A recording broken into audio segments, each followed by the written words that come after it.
Now to a legal move to try to lighten two teen sentences if they're convicted of brutally beating two homeless men to death.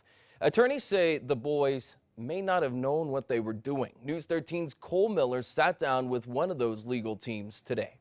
It's a 26-page court document, and simply put, it says the judge should take into account the boys' mental development and upbringing before deciding how long they should spend behind bars.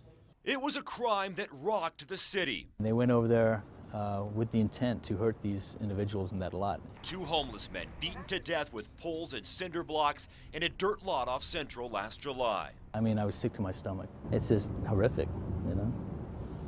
Kids. Police say these three teens did it. They've been charged with first-degree murder. Now the two minors, Nathaniel Carrillo and Gilbert Tafoya, are seeking a legal move. 17. Jeff Buckles represents Carrillo.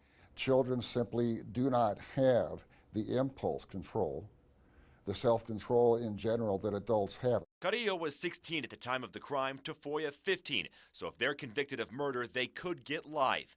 Buckles has filed this motion in which he's asking for an amenability hearing, or a hearing to look at the boys' maturity, brain development, past criminal record, and home life, among other things. The amenability inquiry asks whether or not the child can benefit from rehabilitation, from therapy. It could mean a sentence in juvenile jail until they're 21. Buckles says the current law is flawed, and here's why. If the boys had been 14 rather than 15 and 16 at the time this occurred, and they were convicted of first-degree murder, they would still receive an amenability hearing.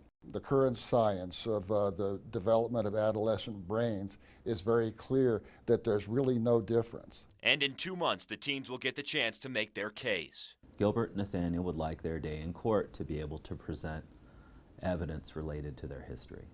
The next step will be a hearing on May 8th to see if Carrillo and Tafoya can get that amenability hearing. If it is granted, it will take place after the trial but before sentencing.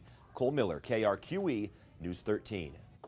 Alex Rios, the third teen accused in the beating deaths, was 18 at the time.